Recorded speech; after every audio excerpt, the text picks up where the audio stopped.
Welcome back to the DTF Film Sessions. I'm Max Dean. You can find me on Twitter at @TheMaxDean, and I am back with Shane Carter at ShaneCarterTX on Twitter, and we are here to talk about Darnell Washington. So episode number 23 is going to be the tight end out of Georgia. Anybody who's followed this for a minute knows that I'm a big fan of Darnell Washington, and I finally get to really tell you and show you all why. Shane's a member of our draft team at Defiant Takes Football. How you doing today, Shane? I'm good. I'm excited.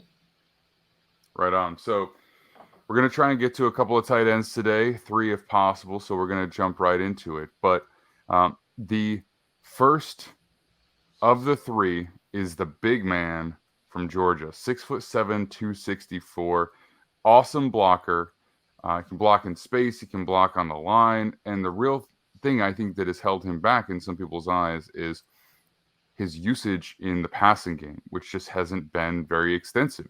He was on the same team as one of the best tight ends in the country who's not draft eligible yet. So he saw a lot of receiving snaps. They also were very effective at running the ball, and then there's the receivers to get their share as well. So you really have to kind of find how you expect that to translate in a higher role or in a greater role. So what are your thoughts on Darnell Washington before we jump into the tape here? Yeah, you mentioned his blocking skills. It's obvious because he is a converted tackle, and that really translates well on film because he goes from the guy who's blocking the edges to blocking pretty much everybody or anybody he's put, whether it's linebackers on the second level or the defensive ends on the first level if he's set up as an inline blocker. And you're right. When you play behind Brock Bowers, who's one of the best tight ends in the country, one of the best tight end prospects we might see in the next few years. It's easy to get hidden behind the shuffle. But to his defense, the same thing happened with someone like T.J. Hawkinson when he was on the same team as Noah Fant. Both those guys were top 50 draft picks when they were drafted. And what makes him so intriguing to a lot of people is because, like you said, the size. He's measured at 6'7", just over 260. He has good speed for that size. I believe around the 4.64 at the combine, if I remember right. He has solid hands, not great, but solid hands. They don't really ask him to do a lot of complicated stuff, and we'll see that more in the film session. But really, his best attribute is his run blocking, is his overall blocking, really in general. And usually, when you have a tight end prospect with upside like that, you want to ask yourself, okay, if I have a tight end who's a really good receiver, not a great blocker, and if I have a tight end who's a really great blocker, not a great receiver, which one should I take? Which one can I adapt? And you almost always want to take the guy that can block, especially as a rookie, because rookie tight ends don't always see immediate action right out the gate. Rarely, I would say, see immediate action out of the gate. And as we look at some of these other guys, we'll see why, because they are incomplete in some area Right. of the game. So with Washington, for me, I just see a player who can be utilized more in the passing game just through reps. You know what I mean? He's just not asked to do that much. I see plays where he gets open. I see some quickness down the field that if he doesn't have highlight tapes, people just don't see. You know what I mean? And I know that the scouting community is not as high on him either, but I fell in love with this guy, and let's jump in and take a look at specifically why that is. All right. So I clipped these plays up late last night, so I don't remember the exact order that I put everything in, but let's take a look and bounce off of it.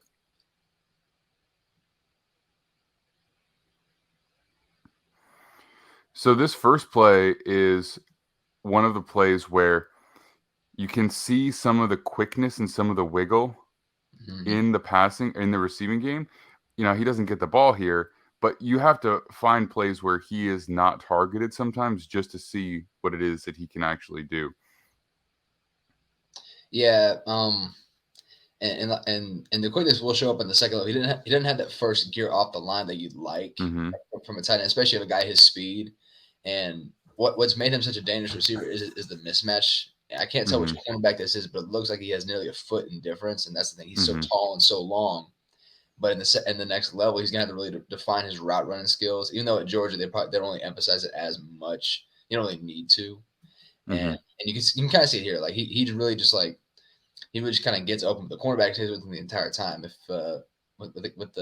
again, he's a raw receiver. He's still technically learning the position. He's a new tight end, So you can't really hold all that against him. But like you said, but I do like here when he cut before he cuts upfield, he uses like sort of like a modified swim move without having to actually Mm-hmm. make contact with the guy, and that's how he creates separation. So he kind of cheats a little bit, but in those kind of ways, you kind of have to do that as you develop as a route runner. Mm-hmm. And I think we'll see that again a little bit later here. But the nice thing is and I feel like you'll see this in multiple times, is that even if he doesn't explode off of the line, he sets you up moving one speed, and then he can quickly change speed and accelerate once Right. he's actually moving. And that can be very deceptive to Mm-hmm. players who are not expecting him to be able to move as quickly as he does. And so for me, right here, this could be a little bit sharper, but this right here, there is a natural feel for the defensive back's leverage where he's got him turned right here and he drives on him, and he's actually in pretty close proximity before he makes that cut behind him. He throws that little, swim, I guess, and then if there was contact, he would get behind him. And now here, depending on what route exactly this is, Not really sure he's what you. not outrunning him, but he would probably beat him if he just like turns this straight downfield. Right, and that's really in this case just a better play by the cornerback because in some scenarios you see this where you get the cornerback going east west and you have to make them turn upfield. Washington does a Hmm. good job on as soon as he cuts upfield himself. The cornerback is just in good position to where he doesn't really leave the guy open. So Hmm. this really in again I don't really know what kind of route you call this either because it doesn't really seem like much of a route that I could really identify. Hmm. But I do think you're right. I think he does a good job of changing direction off that step. It's just he has to define the separation beforehand in the next Hmm.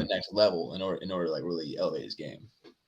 I think if you're a little bit sharper here, and I feel like he has more explosiveness off the line than he shows here. I think he's trying to give this deceptive slow to quick, but you got to just be a little bit more aggressive with it to get the Mm-hmm. DB to bite a little bit harder. But this right here, where he's not turning until right here, I do like. All right, so I don't think there's that much to see from the end zone footage here because I don't even think that you can really see him. And to his defense, though, if you look at the safety has eyes on him before Bennett gets rid of the ball, and so really, his route may just simply be designed in order to draw coverage off the outside receiver. So it might Hmm. it might have just been a simple been a simple decoy. Hmm. Yeah, that is also possible as well. All right. So next play. So this is where he's going to eat at the next level in terms Right. of receiving. So, and you see this like pretty much every time he does catch the ball, is he Mm-hmm. is not going down in first contact, or at the very least getting an extra 6, 7, 8 yards just due to size, right? So he catches the ball at the 29 here, and when he actually goes down, Mm-hmm. he's got an extra 1, 2, 3, or extra good 3 yards in the middle of the field. So if you're catching the ball for 6 or 7 yards and you're getting an additional 3, 4 yards every single time, you're just going to generate a lot of, second and short, third and short, or just first down conversions. So, he might not necessarily always be a big play guy, but in terms of short yardage area, he's going to be very consistent. And I think in the red zone, basically, you'll see the same thing. This play kind of shows off two things that people really like about Washington. Obviously, the physicality as a receiver, but also, like you mentioned, the yards really after contact that you don't really see the hidden ones. His wingspan is so long, along with his Hmm. size, is that if he was hit right there at the 28, he stretched his arms all the way up in the air and fell backwards, sort of coffin style. It would be an Hmm. extra 3 yards from where he was actually hit, just based on his length. So he Hmm. would so he would go from the 28 to the 25 if his arms were stretched out, and that those extra yards people don't really talk about, like is one of like a more underrated games, one of the more underrated attributes of his game. What I like Mm-hmm. about this one is that it forces the inside linebacker to have to account for him. And linebackers in today's day and age, if they can't cover, they're nearly useless. Most inside linebackers, if are a lot of times are run defenders and they have to cover the tight end. And he's lucky enough that the inside linebacker bites way too early. He's wide open, and the Mm-hmm. weak side linebacker is the one that has to account for him. But like you said, he also has some really good hands in contact. But also, when you're the biggest guy on the field, you can handle contact pretty much any player. So it shouldn't be Mm-hmm. that much of a stretch, right?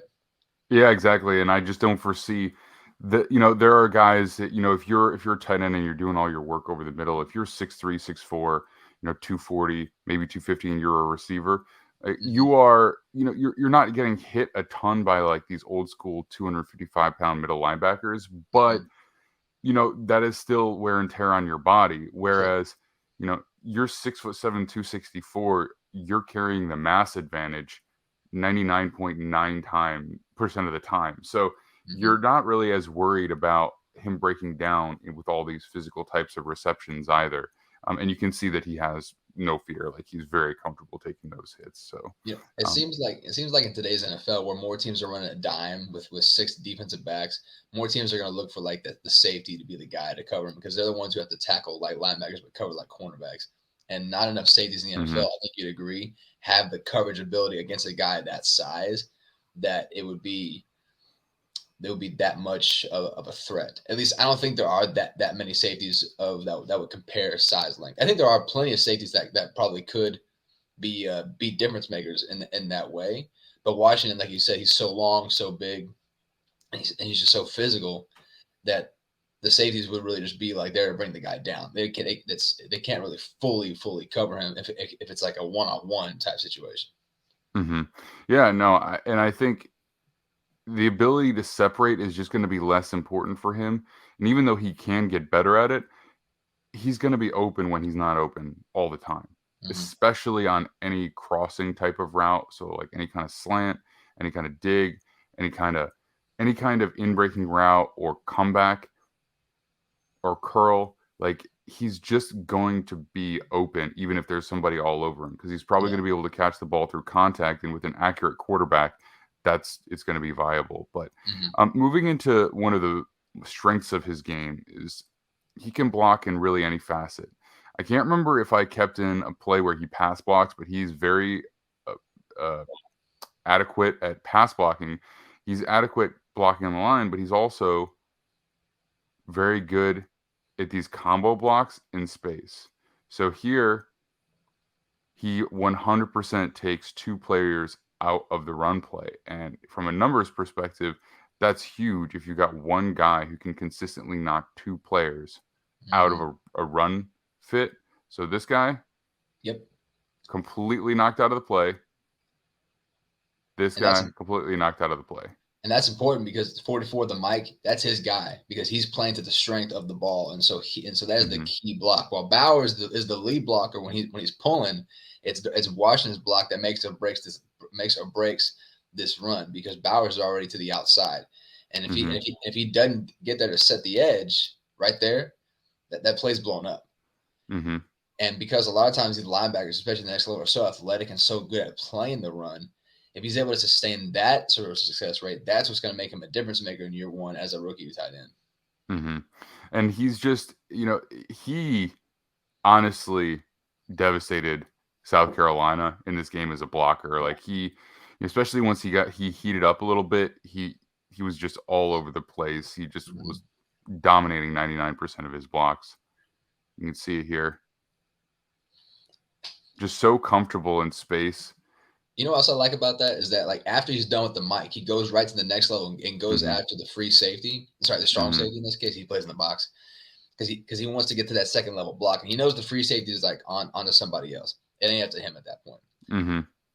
But Yep. Don't extend yourself. Just be that guy. Because if there's a broken tackle, then you're blocking a guy that could potentially be coming in to make the secondary attempt.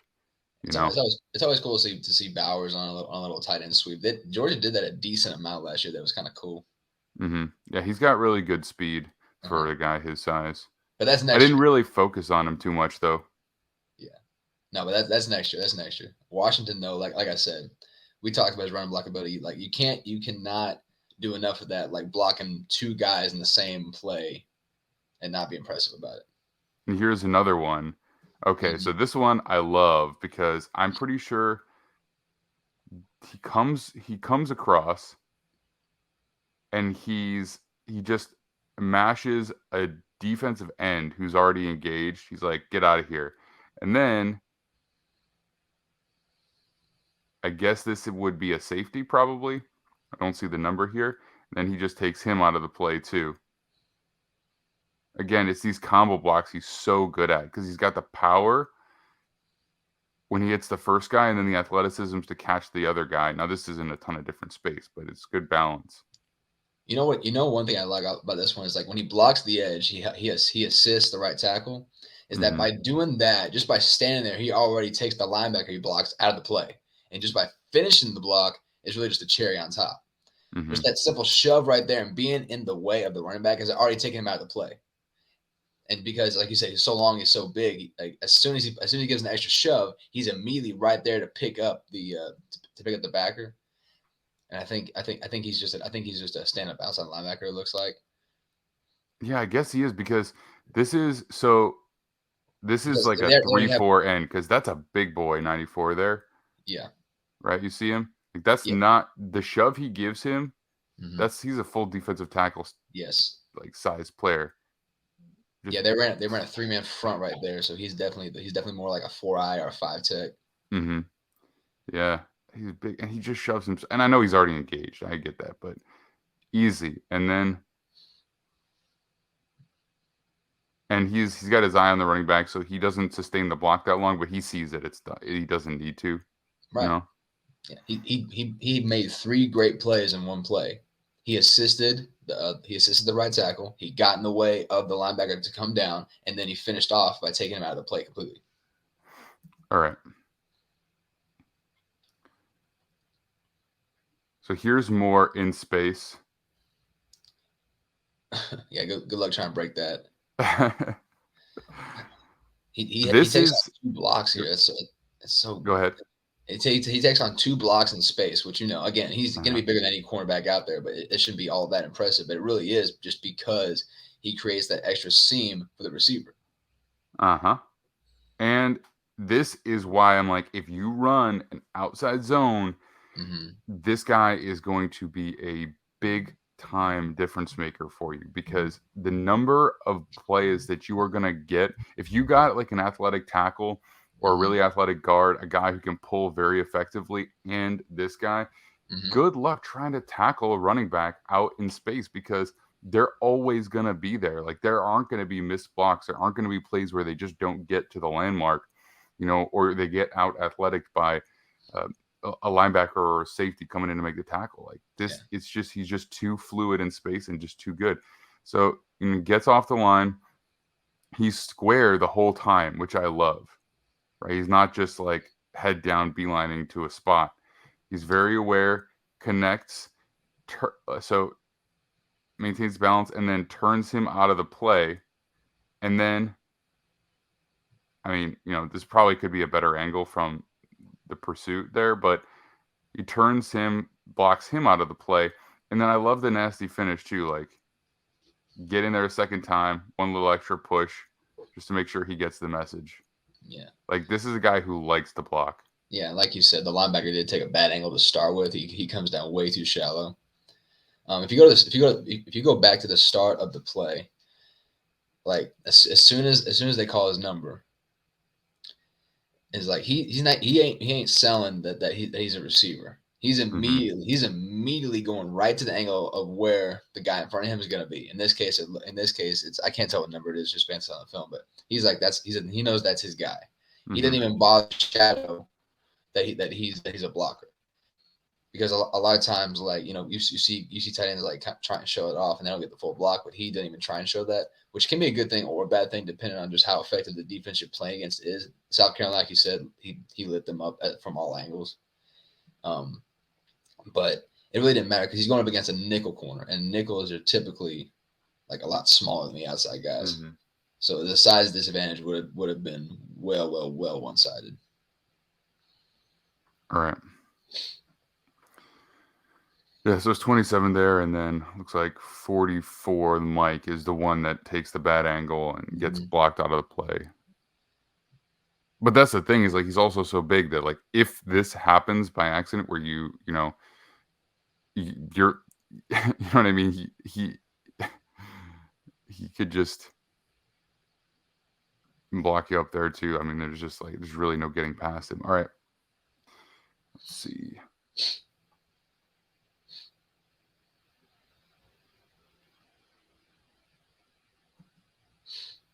All right. If I remember right, this might be one of the plays that's a little harder to see. Okay, so the arrow is not really quite right. He's obviously not the tackle there. He's the tightest tight end on the right side, and he's down blocking a defensive end on this play. Yeah, and even still, that's the guy he shoved out of the way in that run play we saw earlier. You know, like just because we have to consider that size-wise, they might be about even. We've seen him block a lot of corners and a lot of linebackers so far. Now he's inline blocking an actual defensive tackle, or actually it looks like it's an edge rather. But even still, those guys are a lot bigger, so it shows you he can block really on all three levels. We've seen him first, second, and third level block. And not only does he block him, he takes him completely out of the play. Exactly. So that's why I love this, is because most tight ends, they're just athletic enough to get in the way of a DB or a linebacker, but they usually don't sustain the block.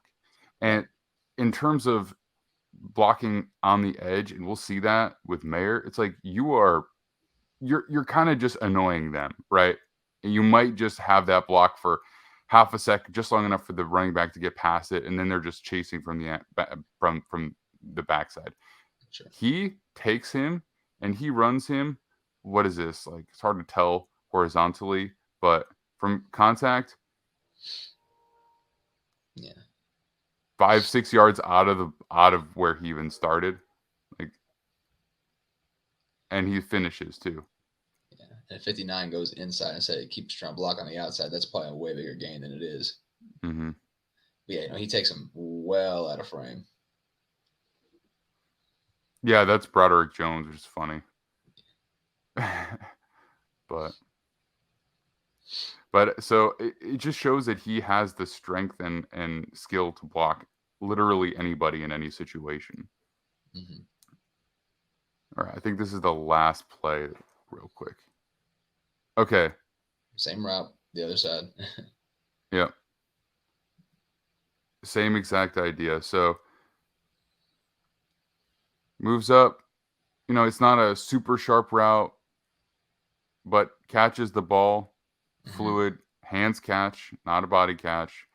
Turns upfield, and then from where first contact is made, so it's about the 41, 1, 2, 3, 4, 5, 6, 7 yards, just because he can run through whoever's trying to tackle him.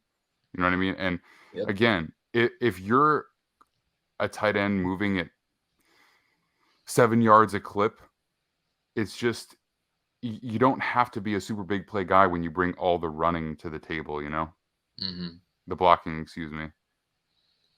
Yeah, we talked about earlier. They don't run a lot of complicated routes with their tight ends, but they have such good tight end depth. Georgia does, that they really just could have done whatever they wanted with them. And Washington, like you said, just a simple shallow route, just a simple 5-yard in, and the rest of it was just his size and power. Because he was contact, like you said, the 41, and he was already probably on his way down, but his size and his strength and the length is what gave him those extra 7 yards. His receiving ability, his best receiving ability, ain't going to be his hands or his route running. It's definitely going to be what he does with the ball in his hands. Agreed. And I think that with what he can do as a blocker, he has the potential to be an all-time tight end. It's going to take some refinement in the passing game. He's going to need to clean up the routes, but he can still, depending on how you want to utilize him, if you have receivers who might take up a lot of the share in the passing game, maybe he doesn't see a ton of targets, but you could feed him the ball over and over and over again and just death by a million paper cuts.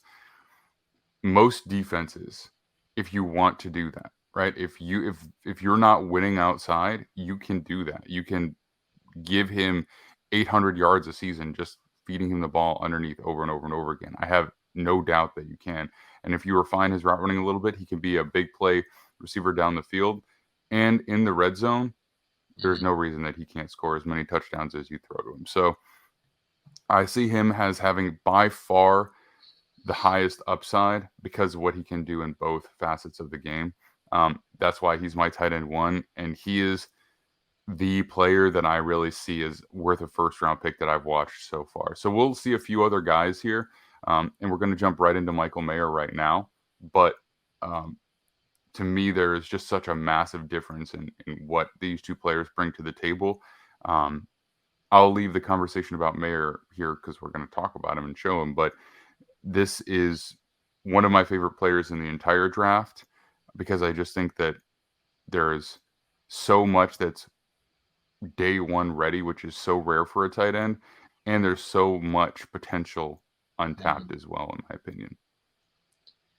I can't see him getting out of the top 50 picks. I don't know if he's going to be necessarily a first rounder. He might be the late first rounder, one of those teams that needs a tight end or needs tight end depth or just like or has like is like pretty much good at almost everything else that they can just take a flyer on a guy with, like you said, so much potential.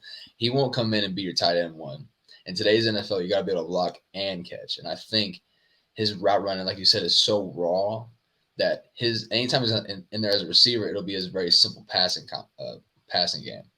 His ability to run block is what's going to set him apart, like you said. And if you remember at the start of the show, I talked about if you had 2 tight end prospects, one's a great receiver but a raw blocker, and a great blocker and a raw receiver, which one would you take? And I usually, more often than not, take the blocker, just because tight ends take about 2 years to fully develop before they're really a threat overall.